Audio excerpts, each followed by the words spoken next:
বিসমিল্লাহ রহমান রহিম 25শে ফেব্রুয়ারি 2025। আজকে সেনাপ্রধানের যে বক্তব্য রেখেছেন পিলখানাতে সেটা নিয়ে বেশ আলোচনা। বাংলাদেশের নামকরা ইউটিউবাররাও বক্তব্য রাখছেন, যারা রাজনৈতিক বিশ্লেষক তারাও বক্তব্য রাখছেন।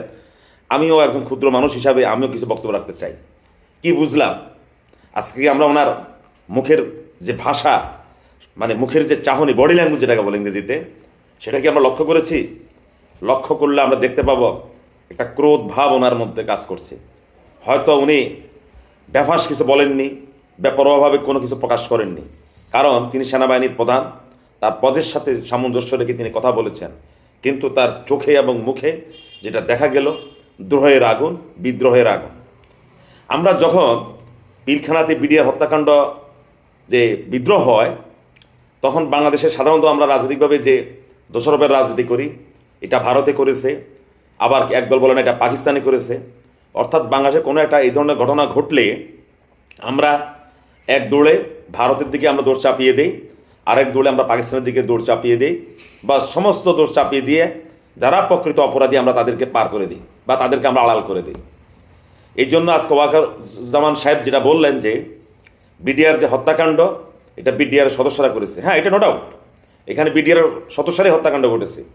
এখন এখানে কি বিদেশি শক্তি ছিল কি ছিল না, ইন্ডিয়া ছিল কি ছিল না, পাকিস্তান ছিল কি ছিল না, বা বাংলাদেশের কোনো রাজনীতিবিদ ছিল কি ছিল না, এটার জন্য একজন লেফটেন্যান্ট জেনারেলের অধীনে তিনি একটি কমিশন করেছেন।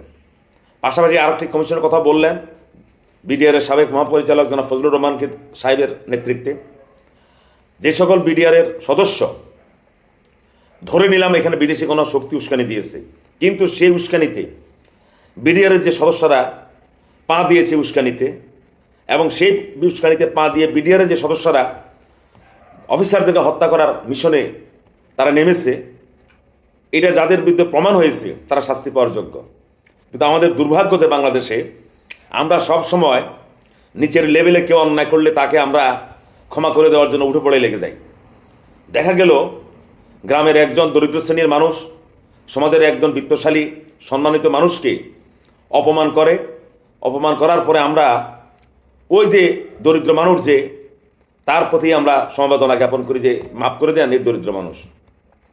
আজকে সেনাবাহিনীর প্রধান এটাই বলতে চেয়েছেন যে সেনাবাহিনীর অফিসারদেরকে হত্যাকাণ্ড ঘটিয়েছে, হত্যা করেছে বিডিআর জওয়ানরা, এবং তিনি বলেছেন যে এটা এখানে ফুল স্টপ, বাট বা ইফ নেই। আজকে সেনাপ্রধানের বক্তব্যের পাশে আরেকটি বক্তব্য আমরা বেশ মনোযোগ সহকারে শুনলাম, যে তিনি ইশারা ইঙ্গিতে বললেন যে ডানে বামে তাকালে বা কোনো কিছু খোঁজ করলে কোনো লাভ হবে না। যদি রাজনীতিবিদরা হানাহানি করে, তারা যদি ইউনাইটেড না হয়, তাহলে ক্ষতি তাদেরই হবে। এবং তিনি এক প্রকার বলা চলে যে আজকে আমি শেষ বলে গেলাম। কিন্তু তিনি একটি নিয়মিত বাহিনীর, অর্থাৎ সেনাবাহিনী, বিমান বাহিনী, নৌবাহিনীর কথা বারবার তিনি বলছেন যে আমরা একটা নিয়মিত বাহিনীর সদস্য, আমাদের মধ্যে এখনও চেইন অফ কমান্ড আছে, এটাও সত্য। আবার তিনি যেটা বললেন যে বাংলাদেশের সকল সংস্থা, তিন বাহিনী ছাড়া সকল সংস্থা চেইন অফ কমান্ড ভেঙে পড়েছে, ডিসিপ্লিন নাই, এটাও সত্য। 5ই আগস্টের পর আমরা দেখতে পাচ্ছি যে বাংলাদেশের সিভিল প্রশাসনে একটা নৈরাজ্য চলছে, কেউ কার কথা শোনে না। শুধু কি তাই, বিচার বিভাগেও বিভিন্ন জেলাতে যে সকল জুডিশিয়াল অফিসাররা দুর্নীতি করে কোটি কোটি টাকা কামিয়েছেন, তারা এখনও চাকরিতে বহাল আছেন। অথচ 18 সালের 14 সালের ভুয়া নির্বাচনে যে সকল ডিসি সাহেব, এসপি সাহেব সহযোগিতা করেছিলেন, তারা অনেকেই ওএসডি হয়েছেন, চাকরিচ্যুত হয়েছেন। কিন্তু যে সকল বিচারক দুর্নীতির মাধ্যমে টাকা কামিয়েছেন, এবং যে সকল বিচারক ওই সময় এই যে গণবিরোধী যে নির্বাচন, দিনের ভোট রাতে হয়েছে, সেই নির্বাচনের দায়িত্ব পালন করেছেন, ওই নির্বাচনকে বৈধতা দিয়েছেন, তাদের কোনো শাস্তি বা তাদের বিরুদ্ধে কোনো শোকজ হয় নাই। মোট কথা চলে, বাংলাদেশে একটা সিভিল প্রশাসনে একটা নৈরাজ্য চলছে। এটাকে তিনি বারবার উচ্চারণ করছেন যে সেনাবাহিনীর মধ্যে যদি এই ধরনের আজকে অবস্থা হতো তাহলে আর দেশই থাকতো না। এই কথা সত্য যে বাংলাদেশের 3টা বাহিনী এখন পর্যন্ত তাদের চেইন অফ কমান্ড ধরে রেখেছে। এখন বাংলাদেশের যারা রাজনীতিবিদ আছেন, আপনাদেরকে চিন্তা করতে হবে, তৌহিদি জনতার ব্যানারে আমাদের যে সকল মাওলানা সাহেবরা কথায় কথায় রাস্তায় নামেন, আপনারাও কিন্তু সতর্ক হতে হবে একজনকে পিটিয়ে মেরে ফেলবেন, এই নৈরাজ্য চলবে না। মব আপনারা সৃষ্টি করেন, ছাত্ররা মব সৃষ্টি করে, আলেমোলামারাও মব সৃষ্টি করে। কাউকে ধরেই তাকে মুরতাদ ঘোষণা করবেন, থানা থেকে তাকে ছেড়ে দেওয়ার জন্য আপনাদের হাতে আপনারা মানে যে দাবিগুলো করছেন, এগুলো কিন্তু প্রকারান্তরে কিন্তু এক ধরনের মব এবং নৈরাজ্য।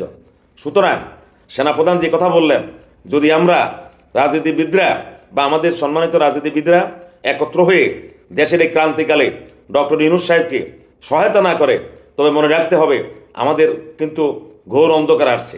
তখন কিন্তু আমরা সেনাবাহিনীকে যে আমরা দোষ দেব সেটাও আমরা পারবো না।